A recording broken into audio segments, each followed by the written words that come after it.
Oh, man. All right. Just want to sleep right now, but I really want to get this. Really need to push myself. So, AV46 was last, so let's look and see that. AV46, so chapter 2. So, Nehemiah, chapter 2, and chapter 10.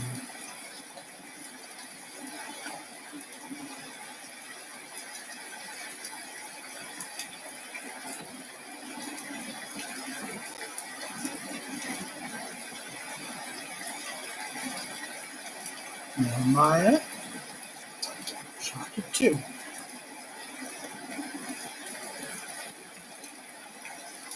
Give me 1 minute. All right. Nehemiah 2. In the month of Nisan, in the 20th year of King Artaxerxes, wine was set before him, and as usual, I took up the wine and gave it to the king.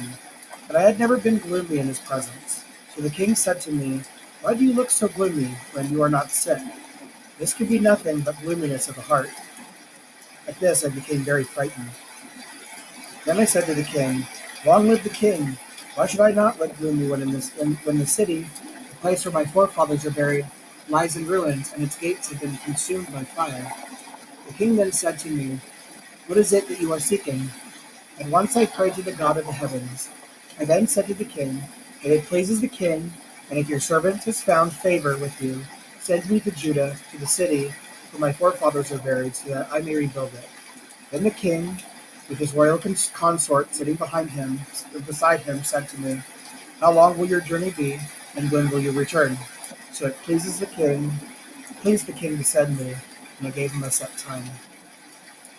Then I said to the king, "If it pleases the king, let the letters be given me for the governors of the region beyond the river, granting me safe passage until I reach Judah, as well as a letter to Asaph, the keeper of the royal part, so that he may give me timber for beams to the gate of the fortress of the house, and for the walls of the city, and for the house where I will go." And the king gave them to me, for the good hand of my God was upon me.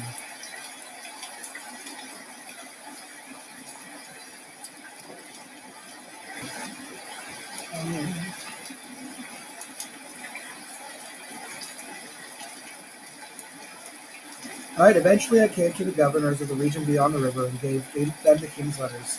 The king also sent with me army chiefs and horsemen. When Sanballat the Horonite and Tobiah the Ammonite official heard about it, they were very displeased that someone had come to do something good for the people of Israel. At length I came to Jerusalem and stayed there for 3 days. I rose up by night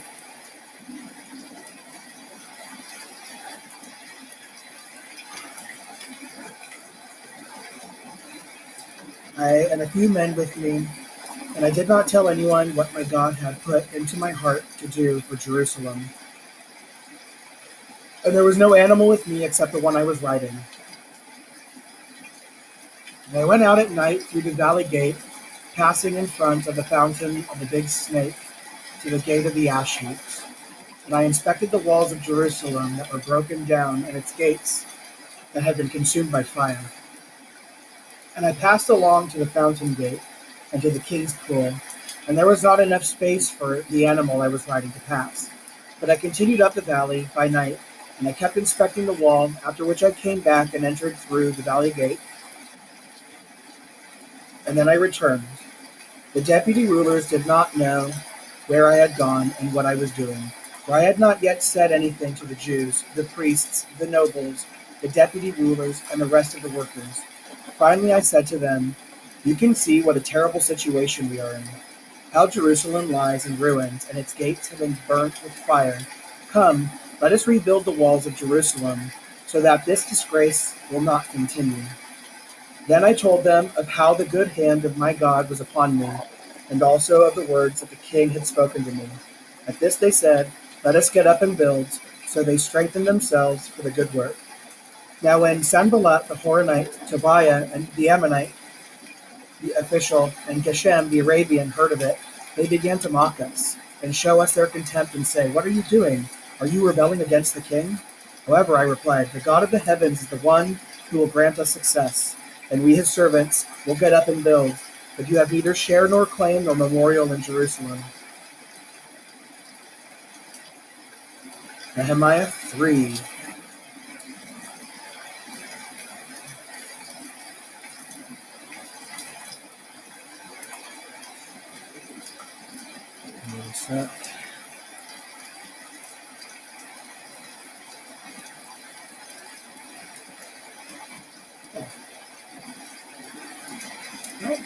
Eliashib, the high priest, and his brothers, the priests, got up to build the sheep gate.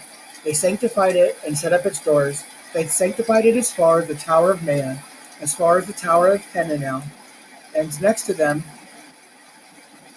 the men of Jericho were building, and next to them Zachar, the son of Imri, was building. The sons of Hassaniah, built the fish gate. They timbered it and set up its doors, its bolts, and its bars. And next to them Meremoth, the son of Urijah, the son of Hakaz, did repair work. And next to them Meshullam, the son of Berechiah, the son of Meshezabel, did repair work. And next to them Zadok, the son of Baana, did work. I wonder if it's Baana. I don't know. That's hard to tell. I'll have to figure that out eventually. And next to them, the Tekoites did repair work. But their prominent men would not lower themselves to share in the service of their masters. Joiada, the son of Paseah, and Meshullam, the son of Besadeah, repaired the gate of the old city. They timbered it and set up its doors, its bolts, its bars. Next to them, Melatiah the Gibeonite and Jadon the Meronothite did repair work, men of Gibeon and Mizpah, who were under the authority of the governor of the region beyond the river. Next to them, Uzziel, the son of Harhiah, one of the goldsmiths, did repair work. And next to him, Hananiah, one of the ointment mixers, did repair work. And they paved Jerusalem as far as the broad wall. And next to them, Rephaiah, I don't know, the son of Hur, a prince of half the district of Jerusalem, did repair work. And next to them, Jediah, the son of Haramath, did repair work in front of his own house. And next to him, Hattush, the son of Hashabniah, did repair work. Malchijah, the son of Harim, and Hashub, the son of Mahathmalab, repaired another section, as well as the Tower of the Ovens. And next to them, Shalom, the son of Halahesh, a prince of half the district of Jerusalem, did repair work, along with his daughters. Hanun and the inhabitants of Zanoah repaired the valley gate. They built it and then set up its doors, its bolts, and its bars, and they repaired 1,000 cubits of the wall as far as the gate of the Ashites. Malchijah, the son of Rechab, a prince of the district of Beth-Hakerem, repaired the gate of the Ashites. He built it and set up its doors, its bolts, and its bars. Shallun, the son of Kolhoza, a prince of the district of Mizpah, repaired the fountain gate. He built it and its roof, set up its doors, its bolts, and its bars, and also repaired the wall of the pool of the canal to the king's garden, and as far as the stairway that goes down from the city of David. After him, Nehemiah, the son of Azbuk, a prince of half the district of Bethzur, did repair work from in front of the burial places of David, as far as the pool that had been built, and as far as the house of the mighty ones. After him, the Levites did repair work. Rehum, the son of Bani, and next to him, Hashabiah, a prince of half the district of Keilah, did repair work for his district. After him, their brothers did repair work. Bavai, the son of Henadad, a prince of half the district of Keilah. And next to him, Ezer, the son of Jeshua, the prince of Mizpah, was repairing another section in front of the ascent of the armory at the buttress. After him, Baruch, the son of Zabbai, worked with fervor and repaired another section, from the buttress as far as the entrance of the house of Eliashib, the high priest. After him, Meremoth, the son of Urijah, the son of Hakaz, repaired another section from the entrance of the house of Eliashib as far as the end of Eliashib's house. And after him, the priests, men of the district of the Jordan, did repair work. After them, Benjamin and Hashub did repair work in front of their own house. After them, Azariah, the son of Maaseiah, the son of Ananiah, did repair work near his own house. After him, Binnui, the son of Henadad, repaired another section from the house of Azariah as far as the buttress and as far as the corner. After him, Palal, the son of Uzai, did repair work in front of the buttress on the tower that goes out from the king's house, the upper one that belongs to the courtyard of the guard. After him, there was Pedaiah, the son of Parash. And the temple servants who lived in Ophel did repair work as far as in front of the water gate on the east in the protruding tower. After them, the Tekoites repaired another section from in front of the great protruding tower as far as the wall of Ophel. The priest did repair work above the horse gate, each in front of his own house.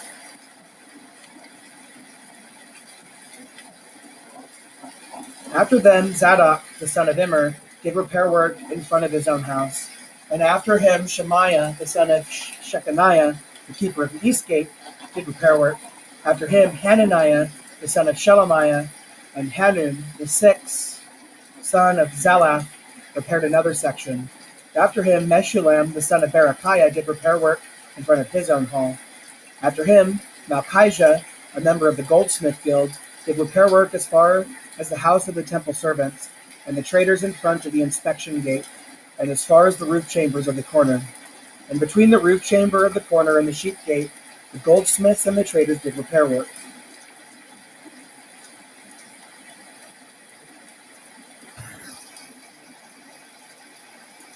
Nehemiah 4. Now as soon as Sanballat heard that we were rebuilding the wall, he became angry and very upset, and he kept mocking the Jews.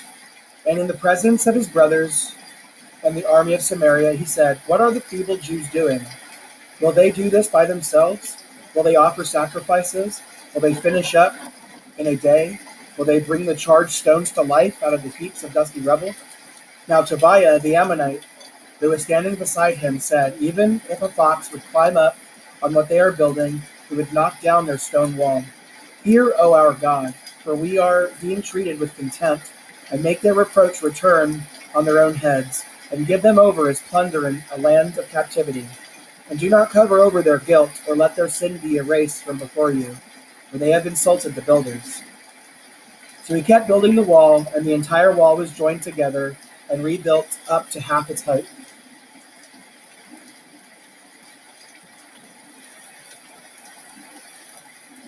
And the people continued to put their heart into the work.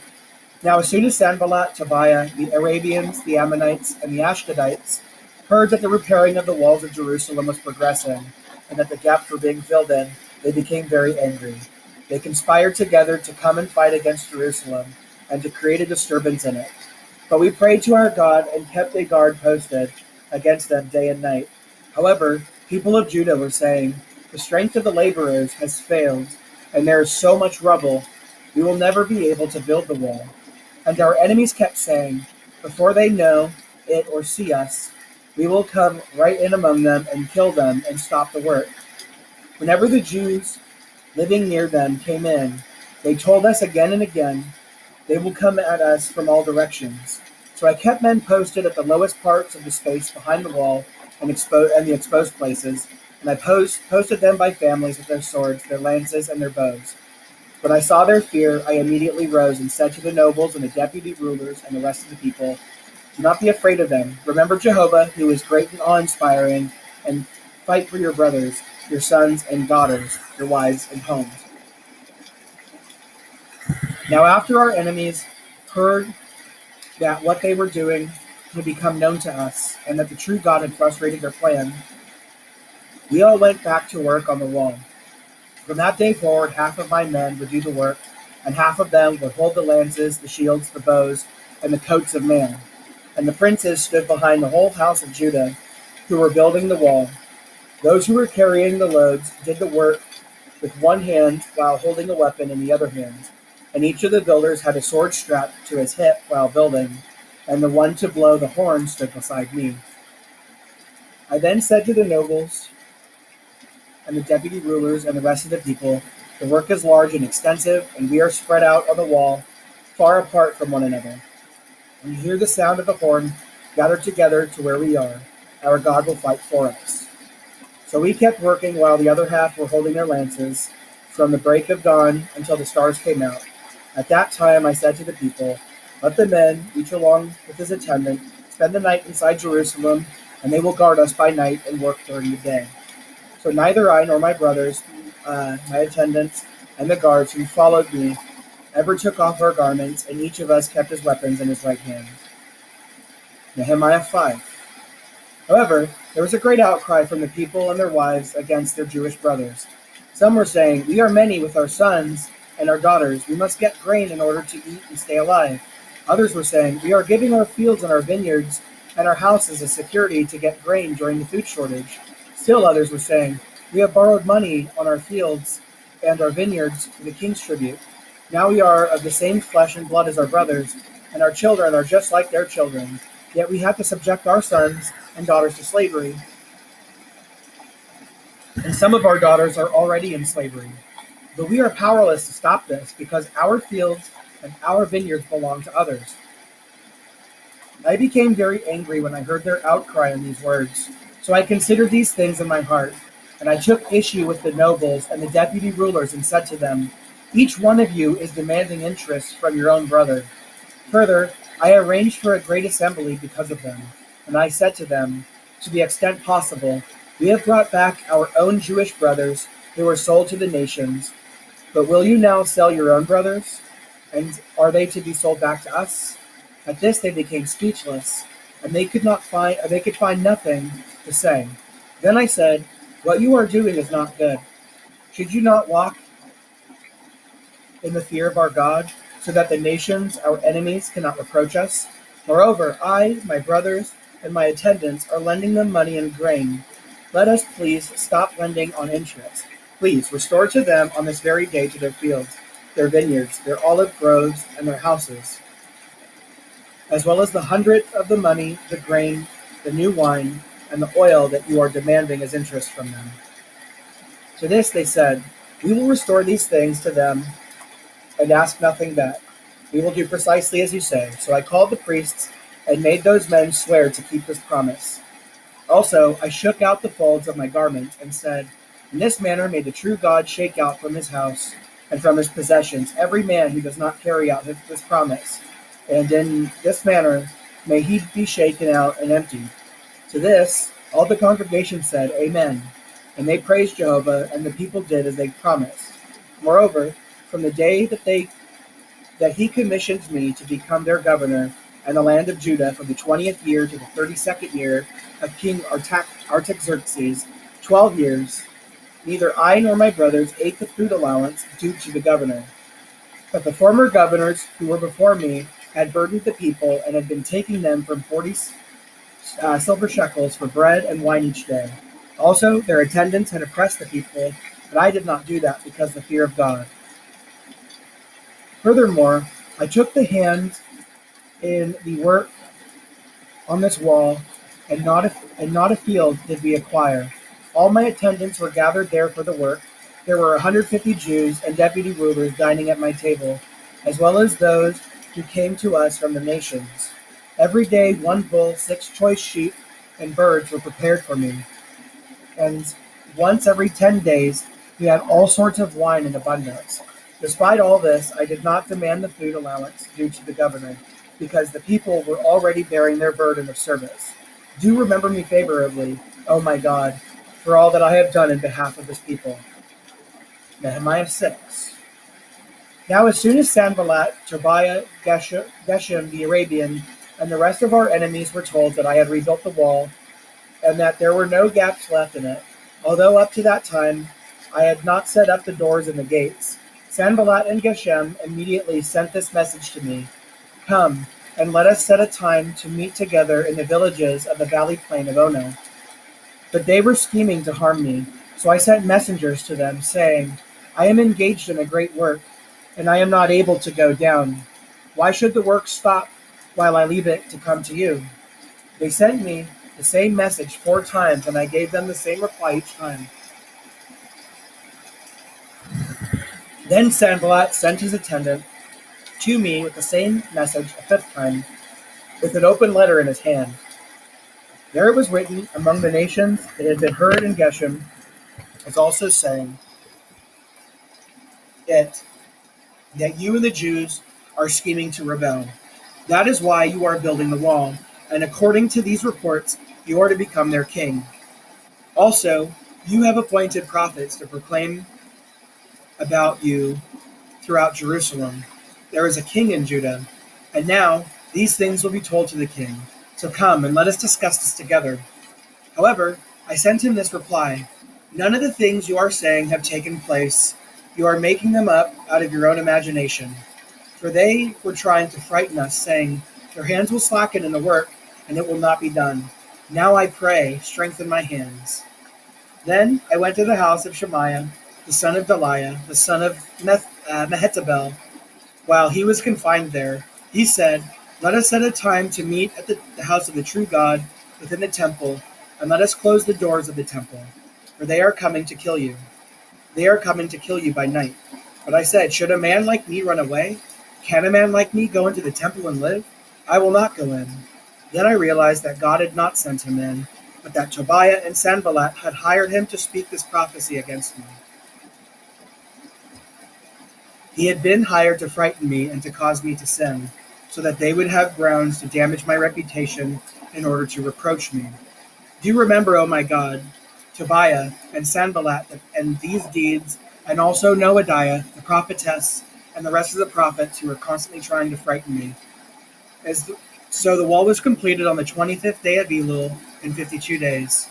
As soon as all our enemies heard of it, and all the surrounding nations saw it, they became greatly ashamed, and they realized that it was with our God's help that this work had been done.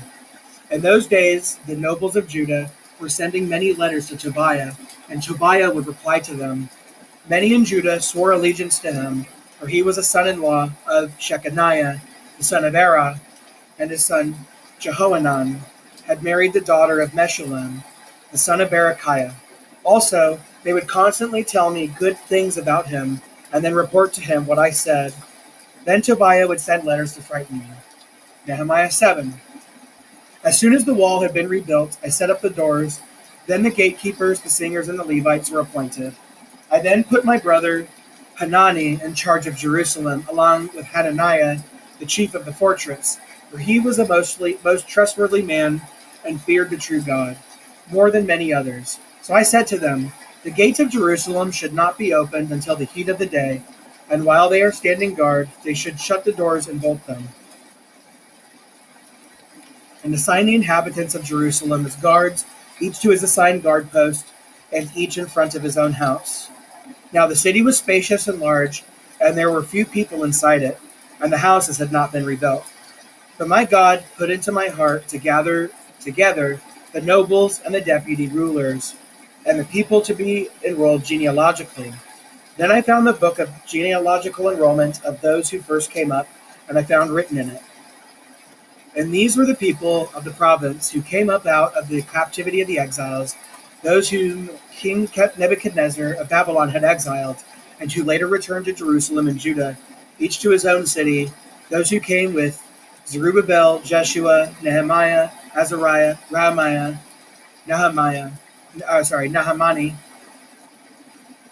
Mordecai, Bilshan, Mispereth, Bigvai, Nahum, and Baanan. The number of the Israelite men included the sons of Parosh, 2172, the sons of Shephatiah, 372, the sons of Erah, 652, the sons of Pahath-Moab, of the sons of Jeshua and Joab, 2818, the sons of Elam, 1254, the sons of Zatu, 845, the sons of Zakkai, 760, the sons of Binnui, 648, the sons of Bebai, 628, the sons of Azgad, 2322, the sons of Adinokam, 667, the sons of Bigvai, 2067, the sons of Adin, 655, The sons of Ater of Hezekiah, 98. The sons of Hashum, 328. The sons of Bezai, 324. The sons of Hariph, 112. The sons of Gibeon, 95. The sons of the men of Bethlehem and Netophah, 188. The men of Anathoth, 128. The men of Beth-Azamaveth, 42. The men of Kiriath Jearim, Chephirah and Beeroth, 743. The men of Ramah and Geba, 621. The men of Michmas, 122. The men of Bethel and Ai, 123. The men of the other Nebo, 52. The sons of the other Elam, 1254. The sons of Harim, 320. The sons of Jericho, 345. The sons of Lod, Hadid, and Ono, 721. The sons of Senah, 3930. The priests, the sons of Jediah of the house of Jeshua, 973. The sons of Immer, 1052. The sons of Pashur, 1247. The sons of Harim, 1017. The Levites, the sons of Jeshua of Kadmiel, of the sons of Hodavah, 74. The singers, the sons of Asaph, 148. The gatekeepers, the sons of Shallum, the sons of Ater, the sons of Talmon, the sons of Akub, the sons of Hatita, the sons of Shobai, 138. The temple servants, the sons of Ziha, the sons of Hasupha, the sons of Tabaoth, the sons of Keros, the sons of Sia, the sons of Padon, the sons of Lebanah, the sons of Hagabah, the sons of Salmai, the sons of Hanan, the sons of Giddel, the sons of Gehar, the sons of Reiah, the sons of Rezin, the sons of Nekoda, the sons of Gazam, the sons of Uzzah, the sons of Paseah, the sons of Besai, the sons of Meunim, the sons of Nephushim, the sons of Babuk, the sons of Hakupah, the sons of Harper, the sons of Bazleth, the sons of Mehida, the sons of Harsha, the sons of Barkos, the sons of Sisera, the sons of Tema, the sons of Neziah, the sons of Hatipha, the sons of the servants of Solomon, the sons of Sotai, the sons of Sophereth, the sons of Perida, the sons of Jahala, the sons of Darkon, the sons of Giddel, the sons of Shephatiah, the sons of Hertil, the sons of Hokarith Hazabaim, the sons of Ammon, all the temple servants and all the sons of the servants of Solomon were 392. And these went up from Telmelah, Telharsha, Cherub, Adon, and Immer, but they were unable to verify their paternal house and their origin as to whether they were Israelites.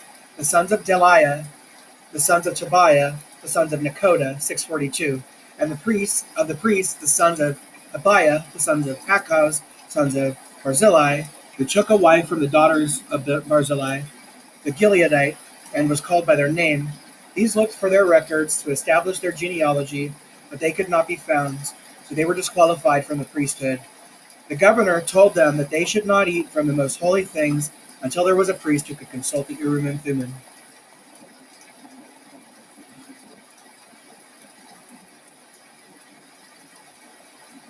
The total number of the entire congregation was 42,360. Apart from their male and female slaves, who were 7,337, they also had 245 male and female singers. Their horses were 736, and their mules 245, their camels 435, their donkeys 6720. Some of the heads of the paternal houses contributed to the work. The governor gave to the treasury 1,000 gold drachmas, 50 bowls, and 530 priest robes. And some of the heads of the paternal houses gave to the project treasury 20,000 gold drachmas and 2,200 silver minas. And the rest of the people gave 20,000 gold drachmas, 2,000 silver minas, and 67 priest robes. And the priests, the Levites, the gatekeepers, the singers, some of the people, the temple servants, and all the rest of Israel settled in their cities. When the 7th month arrived, the Israelites had settled in their cities. Nehemiah 8. All the people then gathered with one accord at the public square in front of the water gate. And they told Ezra the copyist to bring the book of the law of Moses, which Jehovah had commanded Israel. So Ezra the priest brought the law before the congregation of men, women, and all who could listen. with understanding on the first day of the 7th month, and he read aloud from it, before the public square, in front of the water gate, from daybreak until midday, to the men, the women, and all who could understand, and the people listened attentively to the book of the law. And Ezra the copyist was standing on a wooden podium made for the occasion, and standing alongside him on his right were Mattithiah, Shema, Ananiah, Uriah, Hilkiah, and Maaseiah. And on his left were Pedaiah, Mishael, Malchijah, Hashum, Hashbaddanah, Zechariah, and Meshullam. Ezra opened the book in the sight of all the people, for he was above all the people. And as he opened it, all the people stood up. Then Ezra praised Jehovah, the true God, the Great One, at which all the people answered, Amen, Amen, and lifted up their hands. Then they bowed low and prostrated themselves to Jehovah with their faces to the ground. And Jeshua, Bani, Sherebiah, Jamin, Akub, Shabbathai, Hodiah, Maaseiah, Kelita, Azariah, Jozabad, Hanan, and Peliam, who were Levites, were explaining the law to their people, while the people remained standing. And they continued reading aloud from the book, and from the law of the true God, clearly explaining it and putting meaning into it, so they helped the people to understand what was being read. And Nehemiah, who was then the governor, Ezra, the priest and the copyist, and the Levites, who were instructing the people, said to all the people, This day is holy to Jehovah your God. Do not mourn or weep, for all the people were weeping as they heard the words of the law. He said to them, Go, eat choice things and drink what is sweet, and send portions of food to those who have nothing prepared. For this day is holy to our Lord. And do not feel sad, for the joy of Jehovah is your stronghold. And the Levites were calming all the people and saying, Be quiet, for this day is holy, and do not feel sad. So all the people went away to eat and to drink, and to send out portions of food, and to carry on a great rejoicing, for they understood the words that had been made known to them. And on the second day, the heads of the paternal houses of all the people, the priests, and the Levites gathered around Ezra, the copyist, to gain further insight into the words of the law. Then they found written in the law that Jehovah had commanded through Moses and the Israelites should dwell in booths during the festival in the 7th month, and that they should make proclamation and announce throughout all the cities and throughout Jerusalem, saying, Go out to the mountainous region and bring in leafy branches from olive trees, pine trees, myrtle, and palm trees, and the leafy branches of other trees to make booths, according to what is written. So the people went out and brought them in to make booths for themselves, each one on his roof, as well as their courtyards, in the courtyards of the public square, of the house of the true God, in the public square of the water gate, and in the public square of the gate of Ephraim. Thus all those in the congregation who had come back from the captivity made booths and were dwelling in the booths, but the Israelites had not done it this way from the days of Joshua, the son of Nun, until that day, so that there was very great rejoicing. And day by day there was a reading from the book of the law of the true God, from the first day until the last day. And they held the festival for 7 days, and there was a solemn assembly on the 8th day, as was required. Nehemiah 9. On the 24th day of this month the Israelites assembled. They were fasting with sackcloth and dust on themselves. Those of Israelite descent had then separated themselves from all the foreigners, and they stood and confessed their own sins and the errors of their fathers. Then they stood up at their place and read aloud from the book of the law of Jehovah their God for a fourth of the day, and for another fourth of it they were confessing and bowing down to Jehovah their God. Jeshua, Bani, Kadmiel, Shebaniah, Buni, Sherebiah, Bani, and Shanani stood on the raised platform of the Levites, and they cried out with a loud voice to Jehovah their God. And the Levites, Jeshua, Kadmiel, Bani, Hashabaniah, Sherebiah, Hodiah, Shebaniah, and Pethahiah, said, Stand up and praise Jehovah your God throughout all eternity, and let them praise your glorious name, which is exalted above all blessing and praise. You alone are Jehovah. You made the heavens, yes, the heaven of the heavens and all their army, the earth and all that is on it, the seas and all that is in them, and you preserve all of them alive, and the army of the heavens are bowing down to you. You are Jehovah, the true God, who chose Abram and brought him out of Ur of the Chaldeans and gave him the name Abraham. You found his heart faithful before you, so you made a covenant with him to give him the land of the Canaanites, the Hittites, the Amorites, the Perizzites, the Jebusites, and the Girgashites, to give it to his offspring. And you kept your promises because you are righteous. So you saw the affliction of our forefathers in Egypt, and you heard their outcry at the Red Sea. Then you performed signs and miracles against Pharaoh and all his servants and all the people of his land, for you knew that they acted presumptuously against them. You made a name for yourself that remains to this day, and you split the sea before them, so that they crossed through the sea on dry land, and you hurled their pursuers into the depths like a stone thrown out into the turbulent waters. You led them by day with a pillar of cloud, and by night with a pillar of fire, to light up for them the way they should go. And you came down on Mount Sinai and spoke with them from heaven, and gave them righteous judgments, laws of truth, good regulations and commandments. You made known to them your holy Sabbath, and you gave them commandments, regulations, and a law through your servant Moses. You gave them bread from heaven when they were hungry, and you brought water out of the crag when they were thirsty. And you told them to enter and take possession of the land that you had sworn to give to them.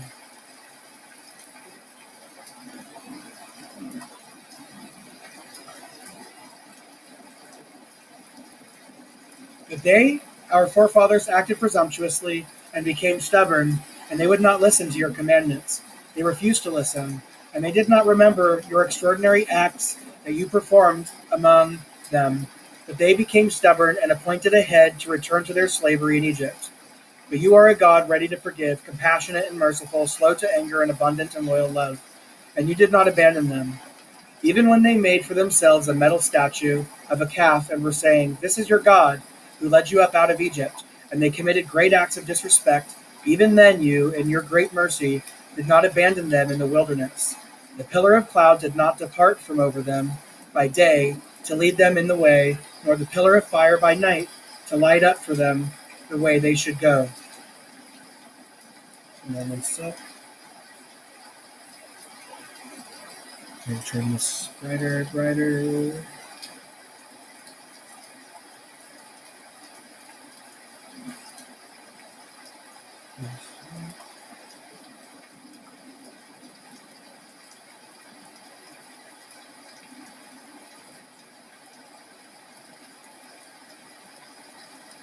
Hey, I keep missing it.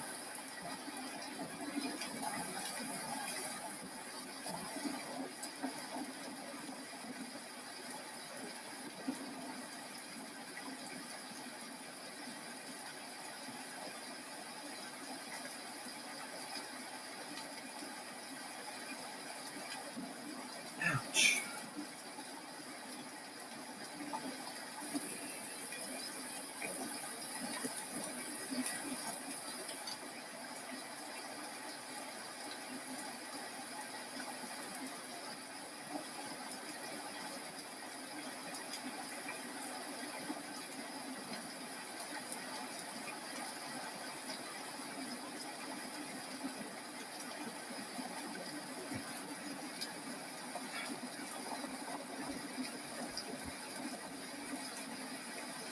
The pillar of cloud did not depart from over them by day to lead them in the way, nor the pillar of fire by night to lighten up for them the way they should go. And you gave your good spirit to give them insight, and you did not hold back your manna from their mouth, and you gave them water when they were thirsty. For 40 years you provided them with food in the wilderness. They lacked nothing. Their garments did not wear out, and their feet did not become swollen. You gave them kingdoms and peoples, apportioning them piece by piece, so that they took possession of the land of Sihon, that is, the land of the king of Heshbon, as well as the land of Og, the king of Bashan, and you made their sons as numerous as the stars of the heavens. Then you brought them into the land that you had promised their forefathers, and they should enter and possess. For their sons went in and took possession of the land And you subdued before them the Canaanites, who were the inhabitants of the land, and you gave them into their hand, both their kings and the peoples of the land, to do with them as they pleased. And they captured fortified cities and a fertile land, and they took possession of houses full of all sorts of good things, cisterns already dug, vineyards, olive groves, and fruit trees in abundance. So they ate and grew, satisfied and fat, and they basked in your great goodness. However, they became disobedient and rebelled against you, and turned their back on your law. They killed your prophets who warned them so as to bring them back to you, and they committed acts of great disrespect. For this, you gave them into the hands of their adversaries, who kept causing them distress. But they would cry out to you in the time of their distress, and you would hear from the heavens, and because of your great mercy, you would give them saviors to rescue them out of the hand of their adversaries. But as soon as they had relief, they would again do what has been bad before you, and you would abandon them to the hand of their enemies, who would dominate them. Then they would return and call to you for help, and you would hear from the heavens and rescue them time and again because of your great mercy. Although you would warn them so as to bring them back to your law, they behaved presumptuously and refused to listen to your commandments, and they sinned against your regulations, by which a man will live if he observes them. But if they stubbornly turn their back and stiffen their neck, and they refuse to listen, you extended patience to them for many years and kept warning them by your Spirit through the prophets, but they refused to listen. Finally, you gave them into the hand of the peoples of the land, and in your great mercy you did not exterminate them or abandon them, for you are compassionate and merciful God.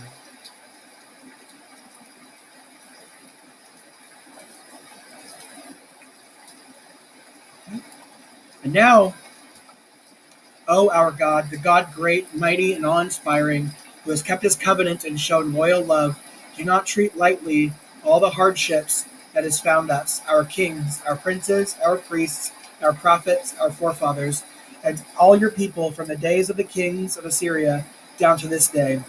You have been righteous in all that has come upon us, for you have acted faithfully, but we are the ones who have acted wickedly. As for our kings, our princes, our priests, and our forefathers, they have not observed your law, nor paid attention to your commandments or to your reminders, by which you warned them, even when they were in their kingdom and enjoying the abundant goodness that you gave them, and they were in the broad and fertile lands that you bestowed on them. They did not serve you, and did not turn away from their bad practices. So here we are today, slaves, yes, slaves, in the land that you gave to our forefathers to eat its fruitage and its good things. Its abundant produce is for the kings whom you have put over us because of our sins. They rule over our bodies and over our lives as they see fit, and we are in great distress.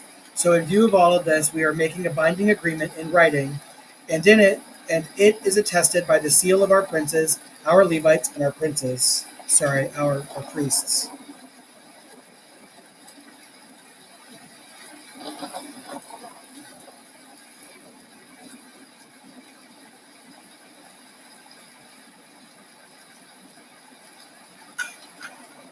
Okay, Nehemiah 10.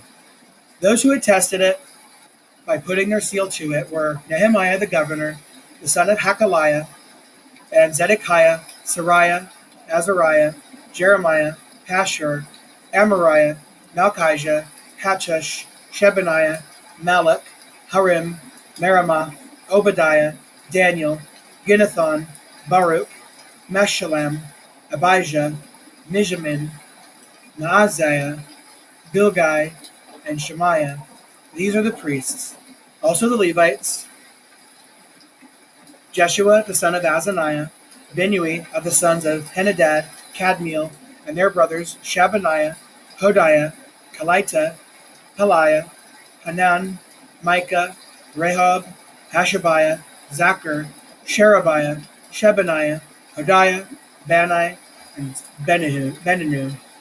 The heads of the people, Parash, Pahath Moab, Elam, Zatu, Bani, Buni, Asgad, Bebai, Adonijah, Bigvai, Adin, Atur, Hezekiah, Azur, Hodiah, Hashum, Bazai, Harif, Anatoth, Nebai, Nagpiash, Meshullam, Hazir, Meshezabel, Zadok, Jaddua, Pelatiah, Hanan, Ananiah, Hosea, Hananiah, Hashub, Heloesh, Pilla, Shobek, Rehum, Hashabnah, Maaseiah, Ahijah, Hanan, Anan, Maluk, Harim, and Baanah. The rest of the people, the priests, the Levites, the gatekeepers, the singers, the temple servants, and everyone who separated himself from the peoples of the lands to follow the law of the true God, along with their wives, their sons, and their daughters, all those with knowledge and understanding, joined their brothers, their prominent men, and bound themselves with a curse and an oath to walk in the law of the true God, which had been given through Moses, the servant of the true God, and to observe carefully all the commandments of Jehovah our Lord, his judgments and his regulations. We will not give our daughters to the people of the land, and we will not take their daughters for our sons. But the people of the land bring in their wives and every kind of grain to sell on the Sabbath day. We will not buy anything from them on the Sabbath or on a holy day. We will also forego the produce of the 7th year and every outstanding debt. Also, we impose the obligation on ourselves for each of us to give a third of a shekel yearly for the service of the house of our God, for the laver, bread, the regular grain offering, the regular burnt offering of the Sabbaths and the new moons, and the appointed feasts for the holy things, for the sin offerings, to make atonement for Israel, and for all the work of the house of our God. Also, we cast lots concerning the supply of the wood that the priests, the Levites, and the people should bring to the house of our God by our paternal houses at the appointed times year by year to burn on the altar of Jehovah our God, according to what is written in the law. We will also bring the first ripe fruits of our land and the first ripe fruits of every sort of fruit tree year by year to the house of Jehovah, as well as the firstborn of our sons and our livestock, according to what is written in the law, and the firstborn of our herds and of our flocks. We will bring them to the house of our God, to the priests who minister at the house of our God. Also, the first fruits of our coarse meal, our contributions, the fruitage of every sort of tree, new wine and oil, we should bring to the priests to the storerooms of the house of our God, along with the tenth from our lands to the Levites. And the Levites are the ones who collect the tenths in all our agricultural cities. And the priest, the son of Aaron, must be with the Levites when the Levites collect the tenth, and the Levites should offer up a tenth of the tenth to the house of our God, to the rooms of the storehouse. For it is to the storerooms that the Israelites and the sons of the Levites should bring the contribution of the grain, the new wine, and the oil, and that is where the utensils of the sanctuary are, as well as the priests who minister, the gatekeepers, and the singers. We will not neglect the house of our God. And that is AV 47.